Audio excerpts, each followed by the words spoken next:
드리겠습니다. 화면님, 우리 대청소하면서 요 케이블도 다 바꿨는데 문제 나갑니다. 이 단어는 스페인어입니다. 이 정도는 알아야 되잖아요, 그렇죠? 스페인어. 특별히 스페인어. 자, 우리 태강 36의 얼굴 손 내려요. 손 내려. 이것은 의성어입니다. 의성어, 의태어 이 정도는 알잖아요, 그렇죠? 의성어는 뭐 참새, 짹짹 이런 거. 의태어는 거북이는 어떻게 걸어요? 엉금엉금 이런 거 의태어.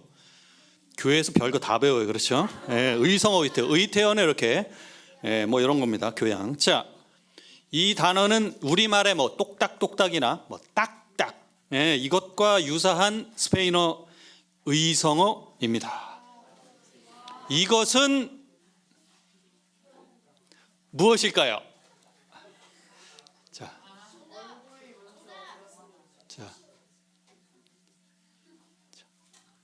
그래, 민주 하겠습니다. 민주. 째깍째깍 아니고요. 째깍째깍 아니고요. 자, 그래, 민재. 가장 손 든 친구 가운데 가장 어린 민재. 큐. 티키타카. 티키타카 정답입니다. 네, 티키타카. 초성도 나가 있었는데, 그랬어요? 그래요, 티키타카. 그렇습니다. 이 티키타카는 우리가 공 이렇게 막 세게 뻥뻥 찰 때 말고 짧게 짧은 패스를 할 때 탁탁탁탁 이렇게 차잖아요, 그렇죠? 그런 부딪히는 소리와 되게 같은데, 축구할 때 짧고 빠른 패스를 주고받으면서 경기를 풀어나가는 그런 경기 전술 방식, 그것과 닮아 있어서 이제 티키타카가 이제 고유명사로 그렇게 굳어졌습니다. 이 티키타카 전술은 특히 FC 바르셀로나와 이 스페인 축구 국가대표팀이 전성기 시절에 사용하면서 매우 유명해졌습니다. 이 바르셀로나가 티키타카의 정점을 찍었던, 요게 FC 바르셀로나고요. 이 펩 과르디올라 감독 시절에 2008년부터 2012년이 가장 최전성기였고, 이 펩 과르디올라 감독은 지금 프리미어리그의 맨체스터 시티에서 지금 감독 생활을 하고 있습니다. 이 감독의 이 티키타카 전술은 다른 팀들과 비교할 때 상당한 큰 차이를 보입니다. 이 과르디올라 감독이 있더니 당시에 이 바르셀로나는 일반적인 이 라리가 팀들보다 최소 1.5배에서 많게는 한 2.5배 정도 많은 패스를 시도했습니다. 특별히 경기력이 압도적인 날에는 패스 횟수가 900회를 넘었었는데요. 상대 팀의 한 3배 정도. 그러니까 상대 팀은 그냥 공만 쫓아다니고 가끔씩 건드리고 요 정도 수준인 것입니다. 이 단순히 횟수만 많은 것이 아니고 짧고 빠른 패스를 고집하면서도 한 87%에서 90% 가까이 패스 성공률. 그러니까 10번 중에 9번은 그냥 패스 성공하는 것입니다. 우리 팀이 다, 내가 공 차는 곳에 다 우리 선수가 있고 받고 하는 것입니다. 라리가 평균 패스 성공률 한 70% 중반대인 것을 고려하면 대단히 압도적인 것입니다. 이 바르셀로나가 공을 소유하는 것 그 자체가 공격이면서도 굉장히 강력한 수비 전술이었음을 수치로 확인됩니다. 이 FC 바르셀로나의 영원한 라이벌은 뭐죠? 레알 마드리드인데요. 이 당시에 조제 무리뉴 감독이 이 매우 강력한 이 직접적인 축구를 구사했었는데, 레알 마드리드랑도 비교하게 되면 최상위권의 패스 횟수가 한 500에서 550회 정도였습니다. 근데 바르셀로나가 평균이 700회 중반대였으니까 경기당 약 200회 정도의 차이가 거의 발생했습니다. 그렇다면 왜 이렇게 많이 패스를 하였는가? 이 바르셀로나의 패스 횟수가 독보적이었던 이유는 그냥 단순히 공을 많이 돌리고 운반하기 위해서가 아니라 경기를 지배하기 위해서였습니다. 이 바르셀로나가 공을 700번 주고받는 동안 상대는 공을 소유할 기회 자체가 박탈됩니다. 자기네끼리 계속 갖고 있으니까. 이 패스 횟수의 차이는 곧 상대의 공격 기회를 차단하는 것을 의미했습니다. 여러분, 이 내용을 잘 기억해 놓으시기를 바랍니다. 이 공을 돌리는 이 바르셀로나 선수들보다 공을 뺏기 위하여 상대팀 선수가 그렇게 많이 움직이게 되면 많은 활동량과 체력 소모가 컸습니다. 그래서 경기 후반으로 갈수록 공 따라가는 게 점점 더 힘들어지겠죠. 그러니까 패스 횟수의 격차가 더 벌어질 수밖에 없었습니다. 그래서 이 압도적인 이 패스 데이터는 이 바르셀로나가 단순히 기술적으로 뛰어난 팀을 넘어서 함께 공유하고 있는 철학이 있었고 시스템이 갖춰져 있었기 때문에 하나의 거대한 유기체였음을 알 수가 있습니다. 이제 티키타카라는 말은 스포츠를 넘어서 이제 사람 사이의 대화 스타일을 말할 때도 쓰입니다. 누군가와 이 티키타카가 좋다라고 하면 말이 굉장히 잘 통하고 대화가 끊이지 않고 아주 자연스럽게 서로의 호흡이 맞으면서 대화를 이어간다는 것입니다. 여러분, 누군가와 이렇게 함께 있는데 이렇게 조금 어색하고 그런 거 있잖아요, 그렇죠? 근데 어떤 사람과는 많은 이야기를 주고받지 않아도 이렇게 어색하지 않고 그냥 침묵 자체도 그냥 자연스러운 것, 뭐 이런 것. 여러분, 하나님과 티키타카가 잘 된다고 하면 그것은 어떻게 이해할 수 있을까요?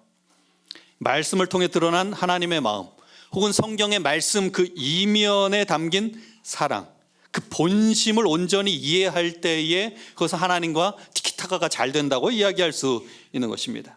오늘 저는 여러분과 함께 이 말씀의 행간에서 하나님의 마음을 잘 읽고 나누었던 그런 사람들에 대하여 좀 이야기를 나누고자 합니다. 때로는 그것이 침묵이기도 했고요, 강한 거절이나 분노이기도 했지만 그 하나님의 이면을 헤아릴 줄 아는 사람, 하나님과 티키타카가 잘 되는 사람. 여러분, 성경을 보면 하나님의 말씀을 들은 사람들은 대단히 많지만 그 말씀 속에 담긴 하나님의 마음을 잘 헤아렸던 사람은 그리 많지 않습니다. 맹목적으로 말씀을 문자 그대로 지키는 것과 그 말씀하신 하나님의 마음을 이해하고 받아들이고 숙지하고서 그 말씀에 순종하는 것과는 많이 다릅니다. 그 간극은 행함으로 말미암아 구원을 얻고자 하는 것과 믿음으로 말미암아 구원을 누리는 것의 차이만큼이나 클 것입니다.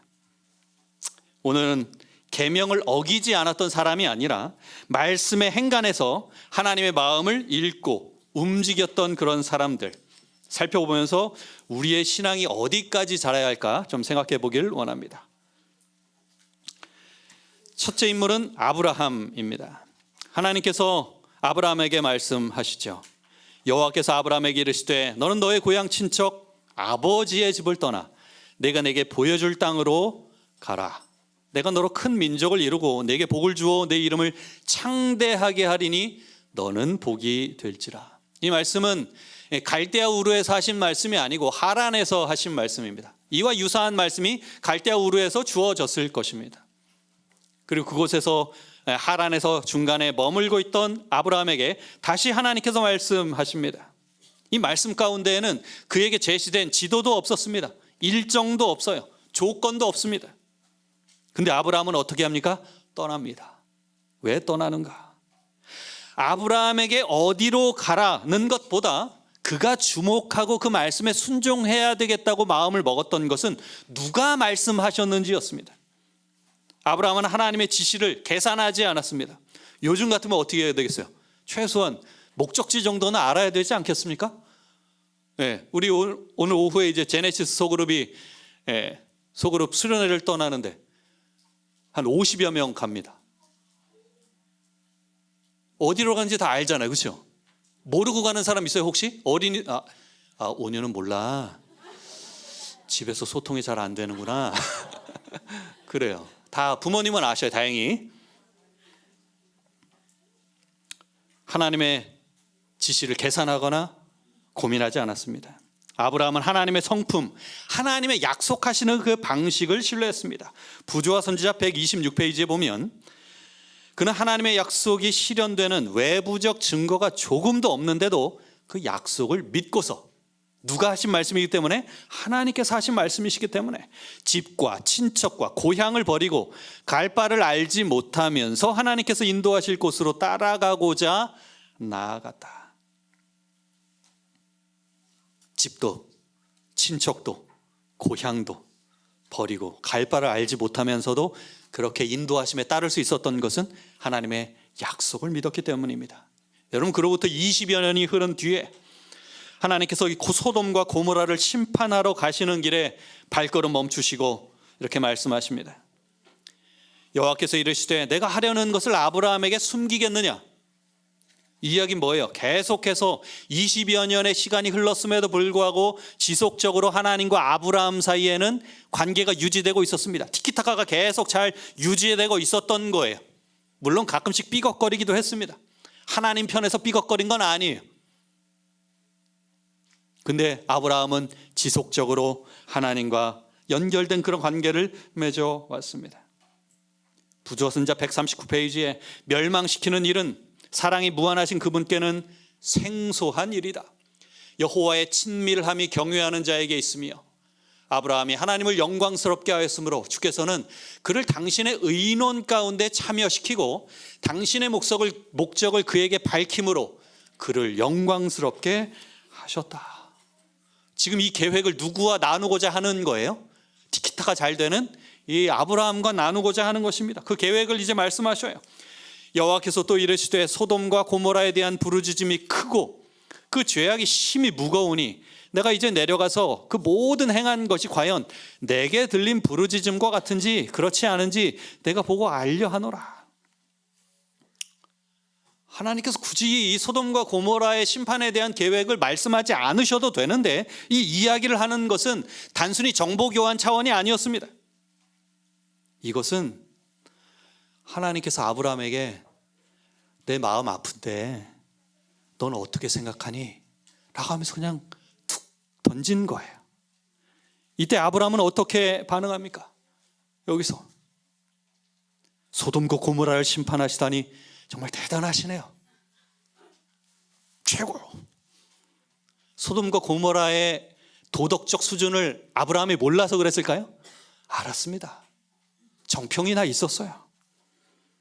여러분, 여기서 아브라함은 하나님의 공의와 자비 사이의 그 고민을 읽어냈습니다.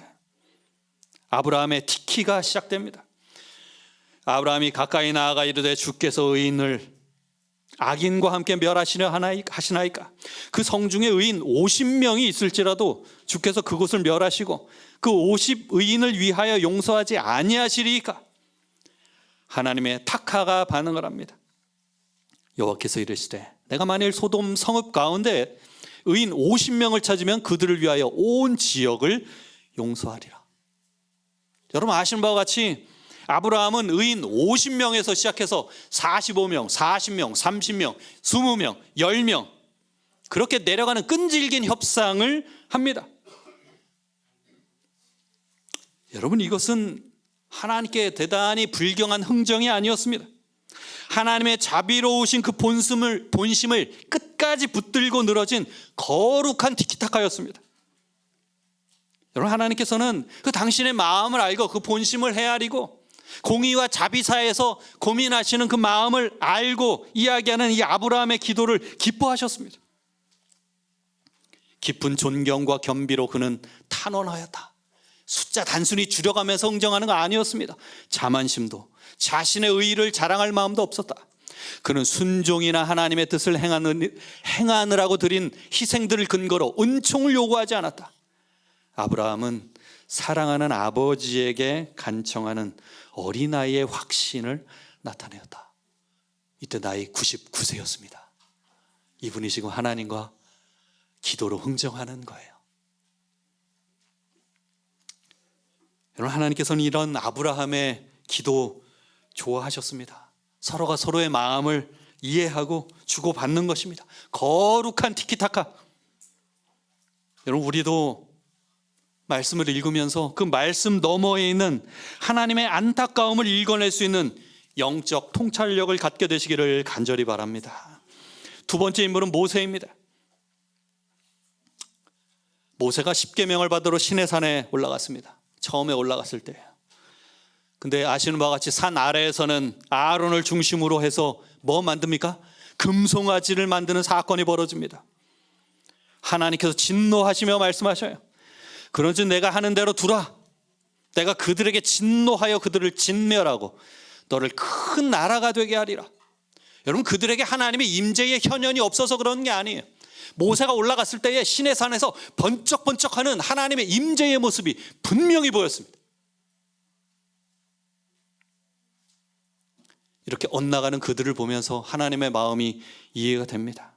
근데 여러분, 얼핏 들으면 하나님이 정말 화가 나셔서 진멸하시기로 결정을 내리신 것 같지만, 사실 여러분, 이 말씀 안에는 누군가 제발 나 좀 말려다오 라는 이런 슬픈 역설이 담겨 있습니다.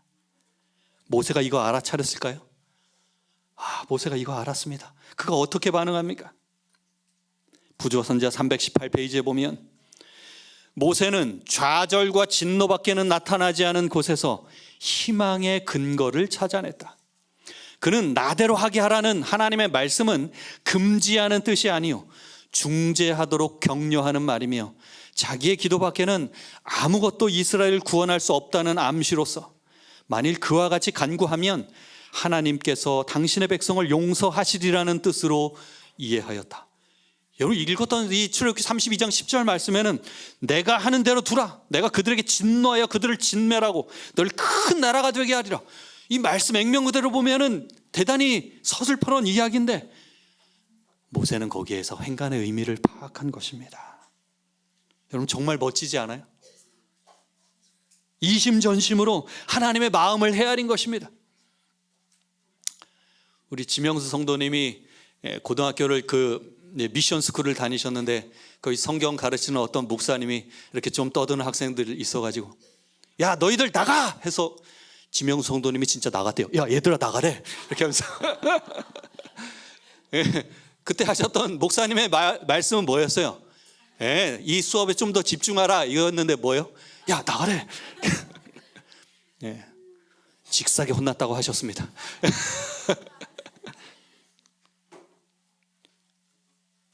저들로 하여금 진멸하겠다고 하시는 그 말씀 이면에 하나님의 뜻을 헤아린 것입니다. 모세가 여기서 주님, 모세에게는 굉장히 좋은 딜이 들어왔어요. 뭐 하겠다는 겁니까? 내가 너로 하여금 이제 새로운 민족 건설하겠다. 주님, 저를 통해 새 나라 만드시죠. 잘 생각하셨습니다. 쟤는 더 이상 희망이 없습니다. 기회 주는 것도 말도 안 되는 일입니다. 이렇게 하지 않아요. 여러분, 하나님께서는 모세에게 이스라엘 백성들 이렇게 표현했습니다. 여호와께서 모세에게 이르시되 너는 내려가라. 네가 애굽 땅에서 인도하여 낸 네 백성이 부패하였도다. 굉장히 거리감을 두고 이야기합니다. 상당히 거리를 둬요. 네가 애굽 땅에서 인도하여 낸 네 백성이라고 이야기해요. 사실 인도해낸 거 맞습니다. 하나님의 도움을 받아서 네 백성 맞아요. 근데 여러분, 모세는 겸손히 이스라엘에 대한 자기의 지도권을 부인하고 이렇게 대답합니다. 여호와여, 어찌하여 그 큰 권능과 강한 손으로 애굽 땅에서 인도하여 내신, 그 다음 뭐요? 주의 백성에게 진노하시나이까. 내 백성 아니고 누구 백성이라는 거예요? 당신의 백성입니다. 주님의 백성입니다. 참 말을 예쁘게 합니다. 모세는 하나님께서 누구신지를 지금 붙들고 있는 거예요.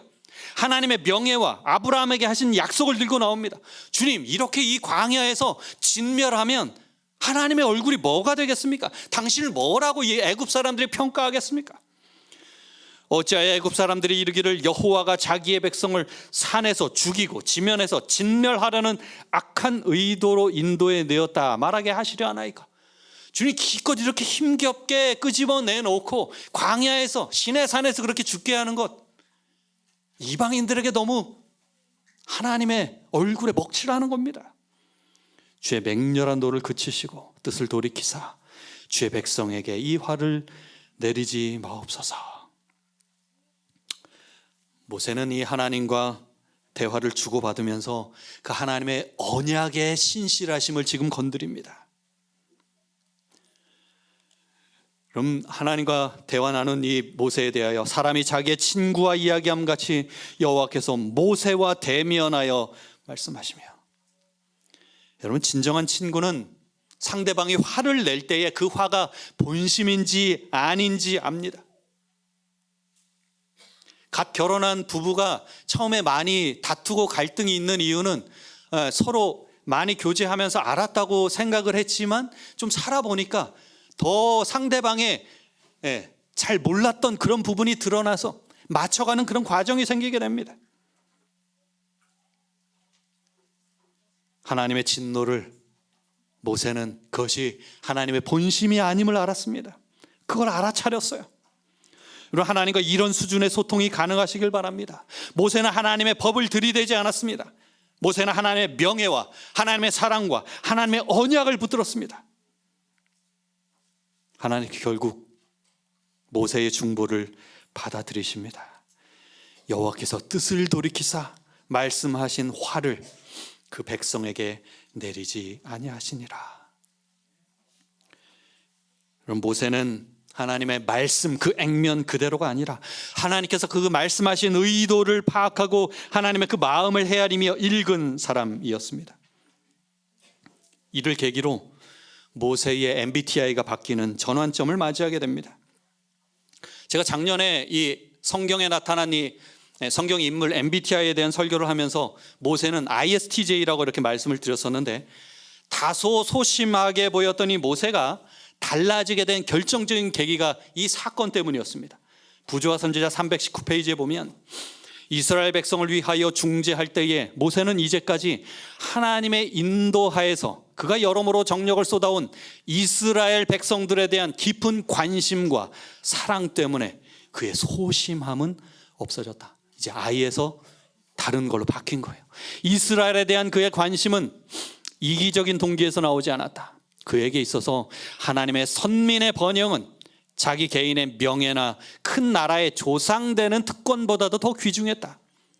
하나님께서는 그의 성실함과 단순한 마음과 그의 진실함을 기뻐하시고 그에게 신실한 목자로서 이스라엘 백성을 약속의 땅으로 인도할 중대한 책임을 맡기셨다. 그의 지도력이 이제 달라지게 된 것입니다. 영향력이 달라지게 된 거예요. 하나님과 긴밀한 관계 속에서 티키타카가 이루어진 모세의 모습입니다. 이제 신약으로 넘어와서 이방 여인 한 명입니다. 여러분, 이 가버나움과 두로까지의 거리는 약 70km 됩니다. 예수님의 3년 반의 공생의 기간 동안 가장 멀리 여행하신 곳 중에 하나고, 예수님께서 가신 곳 중에 가장 최북단 지역입니다. 가장 멀리 70km를 가십니다. 여러분, 70km 왕복하면 며칠 걸릴까요? 4일 걸립니다. 하루에 35km 걷는다고 치면 이틀 가서 이 여인 만나고, 가서 한 일 무엇일까? 두로와 시돈 지방에 가서 베푼 이 여인을 만난 일이 유일한 일이었어요. 예수께서 거기서 나가서 두로와 시돈 지방으로 가시니 70km 가신 것입니다. 여인 만나고 나서 예수께서 거기서 두로와 시돈 지방을 떠나서 갈릴리 호숫가에 이르러 산에 올라가시니 왕복 140km를 여행하신 것입니다. 이 여인 만나려고. 티키타카 잘 되는 이 이방 여인 한 명 만나러 그곳까지 가신 것입니다. 마태복음 15장 22절에 가나안 여자 하나가 그 지경에서 나와서 소리질러 이르되 주 다윗의 자손이여 나를 불쌍히 여기소서. 내 딸의 흉악하게 귀신 들렸나이다.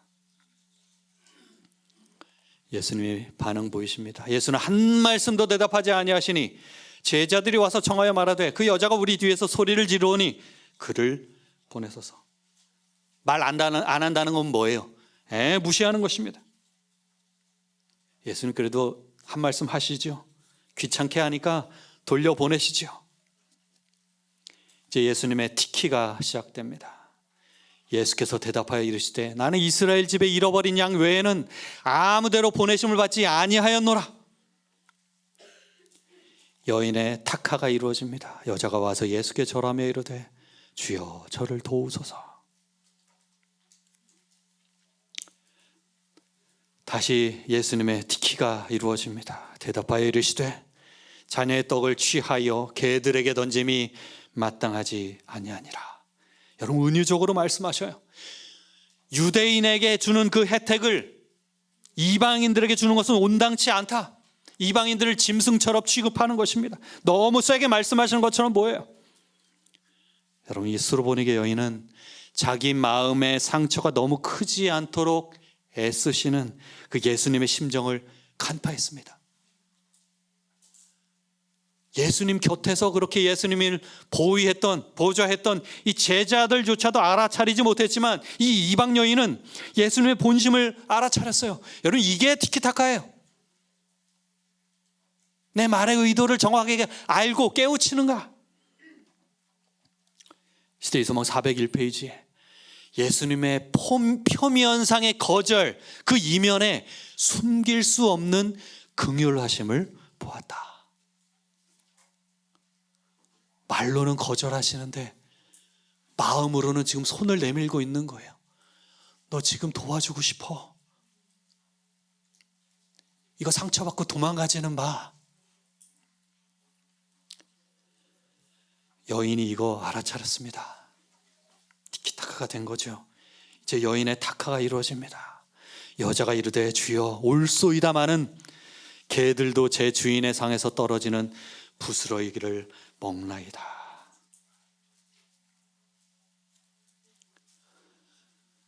제자들 가운데에 이렇게 티키타카가 잘 된 제자들, 이제 요 여인 뒤에 살펴본 제자가 한 명이 있긴 하지만 예수님은 참 3년 반 동안 힘드셨을 것 같아요. 그렇죠? 네. 예수님이 십자가에 달리시기 그 바로 직전 목요일 밤에도 제자들은 무엇을 탐했습니까? 자리를 탐했어요. 누가 더 높냐? 믿음의 칭찬을 들은 대부분은 이방 사람들입니다. 로마의 백부장도 그렇고요. 가나안 여인도 그렇고. 시대의 소망 401페이지에 그 여인은 주인의 상에서 떨어지는 부스러기를 원하였다. 그 여자는 만일 한 마리의 개가 되는 특권을 얻을 수 있다면 개로서 취급되는 것을 기꺼이 감수할 것이다. 그 여자는 자신의 행동에 영향을 끼치는 민족적, 신앙적 편견이나 교만이 없었으므로 즉시 예수님을 구주로, 그리고 자기가 구하는 것을 모두 하실 수 있는 분으로 시인하였다. 구주께서는 만족해 하신다. 너랑 정말 티키타카가 되는구나. 그분은 당신에 대한 그 여인의 신앙을 시험하셨다. 그 여인을 취급하신 이를 통해 그분께서는 이스라엘 사람들이 버림을 받은 자로 여겼던 그 여인이 더 이상 외인이 아니요 하나님 집의 자녀가 됨을 보이셨다. 위대한 교훈, 진리를 나타내 보이신 것입니다. 그리고 예수님의 칭찬이 이루어져요. 이에 예수께서 대답하여 이르시되 여자여 내 믿음이 크도다. 내 소원대로 되리라 하시니 그때로부터 그의 딸이 나으니라. 여러분, 티키타카가 되면 주님께서 우리의 원하는 바를 이루어 주십니다. 그것이 무엇이든. 시대의 소망 403페이지에 베니게의 여인은 믿음으로 유대인과 이방인 사이에 쌓여진 장벽을 향하여 돌진하였다. 그 여인은 자신에게 의심을 일으키게 하였을지라도 모를 외관에 상관하지 않고 낙심을 떨쳐버리고 구주의 사랑을 신뢰하였다. 그리스도께서는 우리가 당신을 이와 같이 신뢰하기를 바라신다. 여러분, 이분은 참 복음으로부터는 좀 거리가 먼 소외된 지역에 살았고 민족적 특성을 갖고 있었습니다. 근데 어떤 조건 돌아보지 않고 자신이 낙심할 만한 것, 그 모든 것 다 버리고 그분의 사랑을 신뢰합니다. 그리스도께서는 우리가 당신을 이와 같이 신뢰하기를 바라신다. 여러분, 예수님은 이런 티키타카를 원하셔요. 내가 A를 얘기하면 B를 이야기하고 그분의 사랑을 믿어 의심하지 않고 전진하는 믿음. 여러분, 누가복음 18장 8절에 인자가 올 때에 세상에서 믿음을 보겠느냐? 보기 힘들 거란 이야기입니다. 여러분, 이 마지막 시대에 이런 믿음 보기를 원하셔요. 기대하시는 것입니다.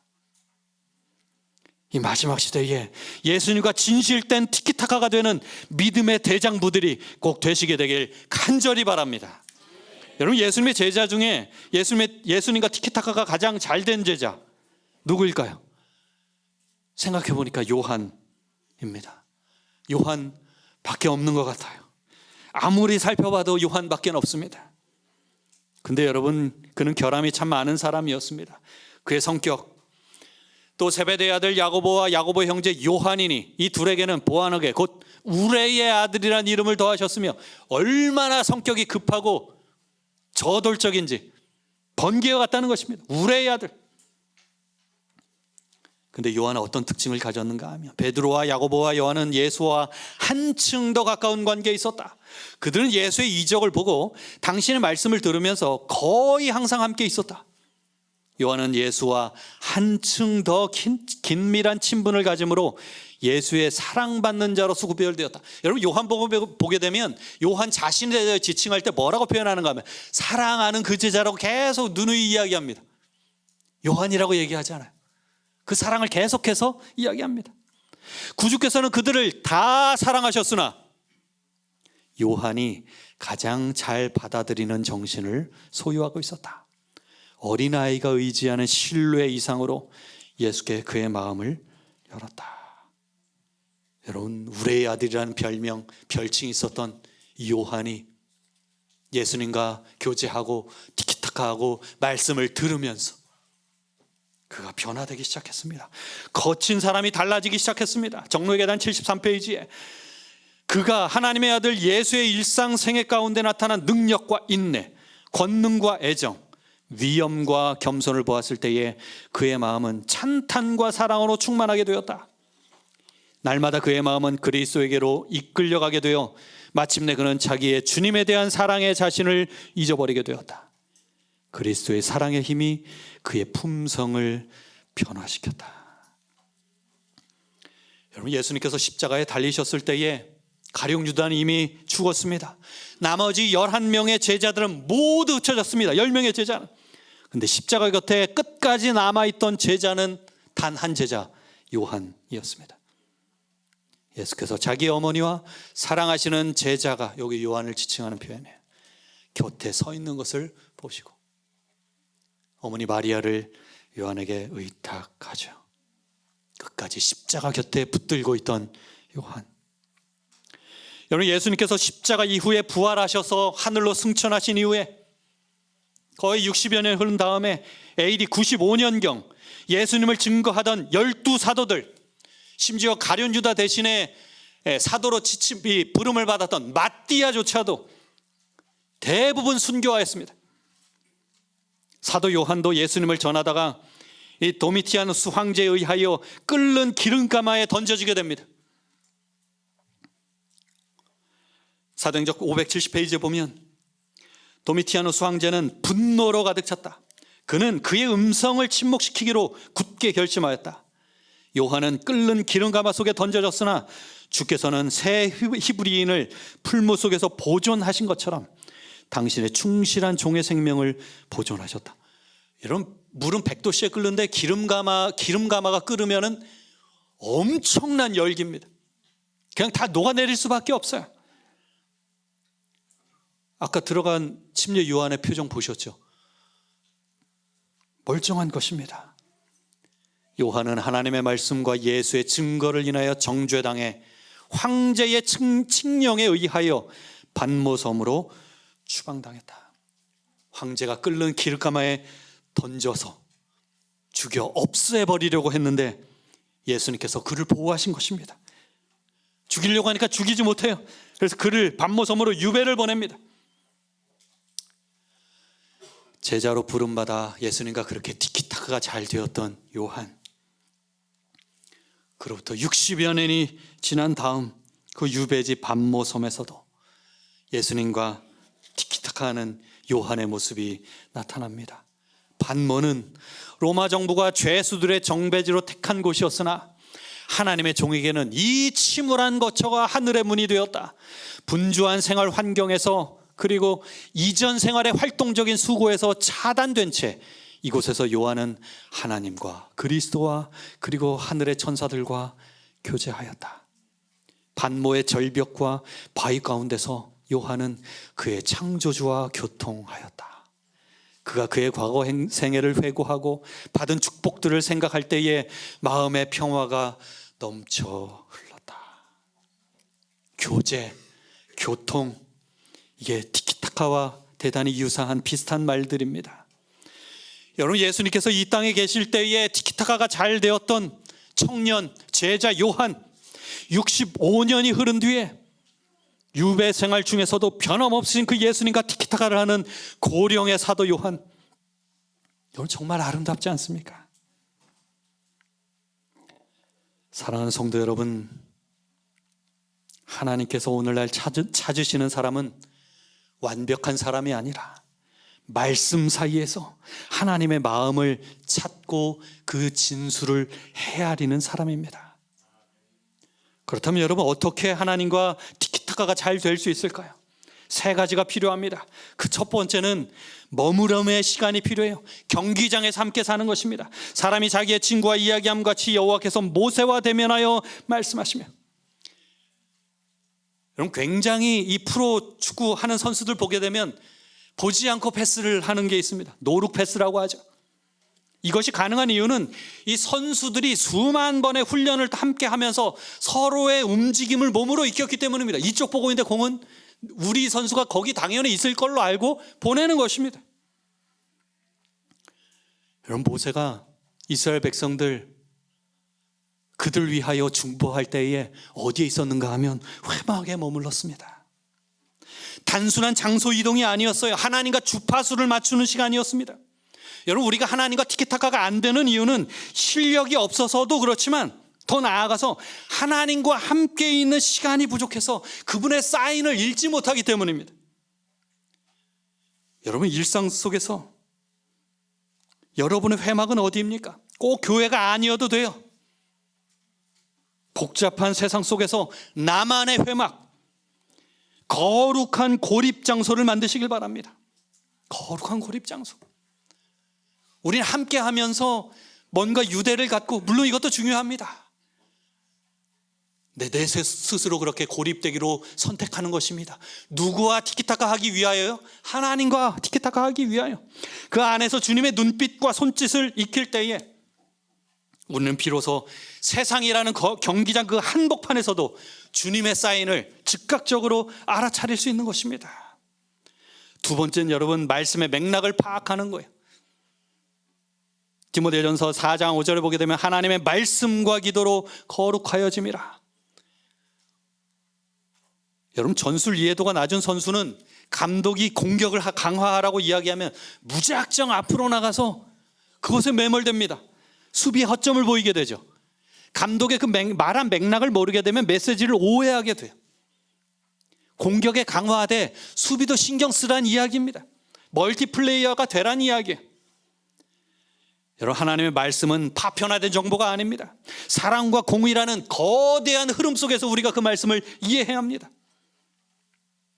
여러분, 성경 전체를 관통하는 그 하나님의 마음을 잘 모르게 되면 고난이 오게 될 때에 하나님께서 나를 버리셨나 오해하고 아주 절묘한 적재적소에 내시는 하나님의 그 패스를 놓치게 됩니다.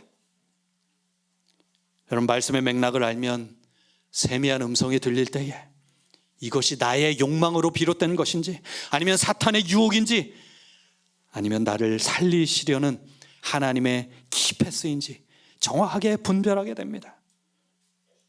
여러분, 말씀에 정통하다는 것은 말씀 암송하는 것을 넘어서 하나님의 성품에 익숙해지는 것입니다.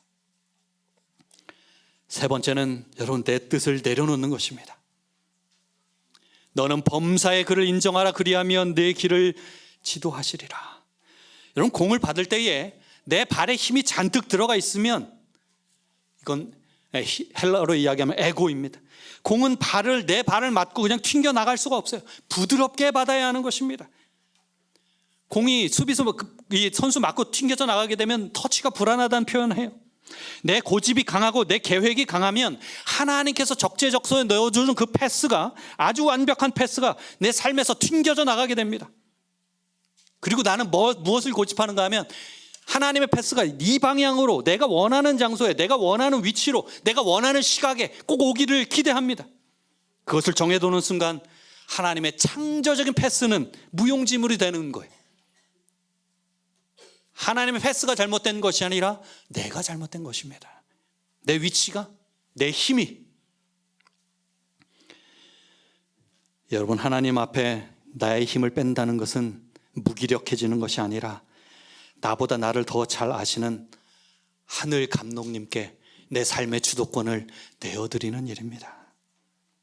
여러분, 내가 힘을 뺄 때에 비로소 하나님의 패스를 부드럽게 받아서 다음 단계로 연결될 수 있는 것입니다. 여러분, 기억하십시오. 하나님과의 티키타카는 화려한 개인기에서 오지 않습니다. 하나님의 임재 안에서 머무는 끈기, 말씀의 맥락을 읽는 지혜, 그리고 내 고집을 온전히 꺾는 그 겸손에서 시작됩니다. 여러분, 그렇다면 하나님과 티키타카가 왜 중요할까? 여러분, 제가 설교 초반에 기억하라는 내용 무엇이었습니까?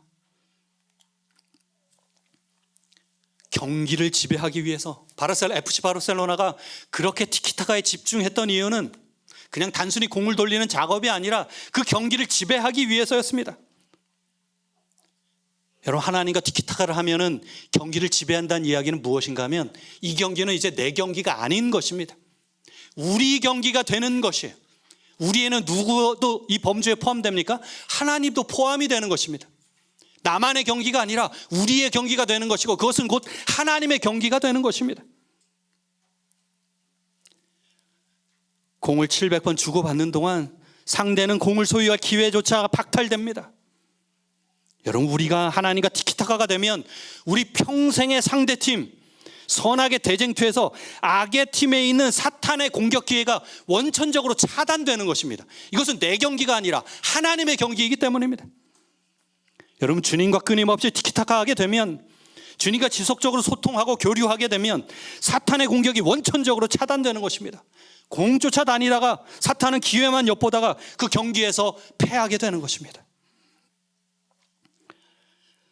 사랑하는 삼표동교회 성도 여러분, 오늘 여러분의 삶이라는 경기장에서 하나님이 보내시는 이 정교한 패스를 기대하시기 바랍니다. 이분은 다 준비되어 있어요. 여러분이 부드럽게 받고 다시 그분께 기도로 패스할 때에 세상이 감당할 수 없는 환상적인 경기가 여러분의 눈앞에 펼쳐지게 될 것입니다. 그 승리한 경기들이 모여서 결국 우리의 영원이 결정되게 될 것입니다.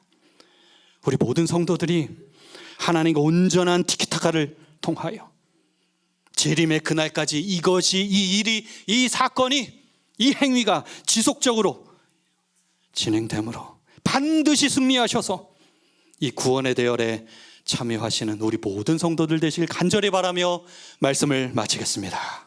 기도하겠습니다. 하나님 아버지, 오늘 우리가 세상을 향해 무작정 달려만 가던 그 발걸음 멈추고 하늘의 감독이신 주님의 사인에 귀를 기울일 수 있는 시간 주셔서 감사합니다. 주는 우리에게 아브라함의 영적인 통찰력을, 모세의 이심전심을, 수로보니게 여인의 꺾이지 않는 그 마음을, 그 믿음을 허락하여 주시옵소서.